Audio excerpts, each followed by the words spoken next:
अंकमाल नामक एक युवक भगवान बुद्ध के सामने उपस्थित हुआ और बोला, भगवान, मैं संसार की कुछ सेवा करना चाहता हूँ।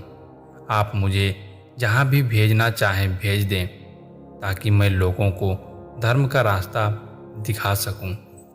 बुद्ध हंसते हुए बोले, हे तात, संसार को कुछ देने से पहले अपने पास कुछ होना आवश्यक होता है, जबकि तुम्हारे पास ऐसा कुछ भी नहीं है। जाओ, पहले अपनी योग्यता बढ़ाओ, फिर संसार की सेवा भी करना। अंकमाल वहाँ से चल पड़ा और विभिन्न प्रकार की कलाओं के अभ्यास में जुट गया। बाण बनाने से लेकर चित्रकला तक, मल्ल विद्या से लेकर मल्लाहकारी तक, जितनी भी कलाएं हो सकती हैं उन सबको उसने 10 वर्ष तक कठोर अध्ययन किया।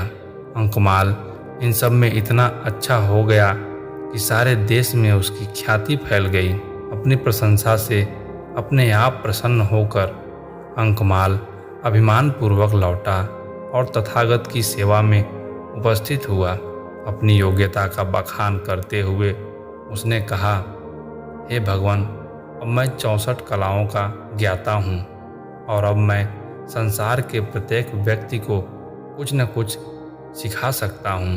भगवान बुद्ध मुस्कुराए और बोले, अभी तो तुम कलाएं सीख कर आए हो, परीक्षा दे लो, तब उन पर अभिमान करना। अगले दिन भगवान बुद्ध एक साधारण नागरिक का वेश बदलकर अंकमाल के पास गए और उसे अकारण खरी खोटी सुनाने लगे। अंकमाल क्रोधित होकर मारने दौड़ा तो बुद्ध वहाँ से मुस्कुराते हुए वापस लौट गए। उसी दिन 2 बौद्ध श्रमण वेश बदलकर अंकमाल के समीप जाकर बोले, आचार्य, आपको सम्राट हर्ष ने मंत्री पद देने की इच्छा व्यक्त की है, क्या आप उसे स्वीकार करेंगे? अंकमाल को लोभ आ गया।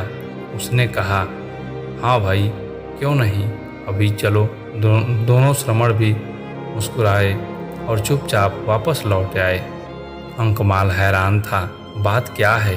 थोड़ी देर बाद भगवान बुद्ध पुनः उपस्थित हुए। उनके साथ आम्रपाली भी थी। अंकमाल जितनी देर तक तथागत वहाँ रहे, आम्रपाली की ही ओर बार बार देखता रहा। बात समाप्त कर तथागत आश्रम लौट गए। शाम को अंकमाल को महात्मा बुद्ध ने पुनः बुलाया और पूछा, वत्स, क्या तुमने क्रोध, काम और लोभ पर भी विजय की विद्या भी सीखी है? अंकमाल को दिन भर की सब घटनाएं याद हो गई और उसने लज्जा से अपना सिर झुका लिया और उस दिन से ही आत्मविजयी की साधना में संलग्न हो गया।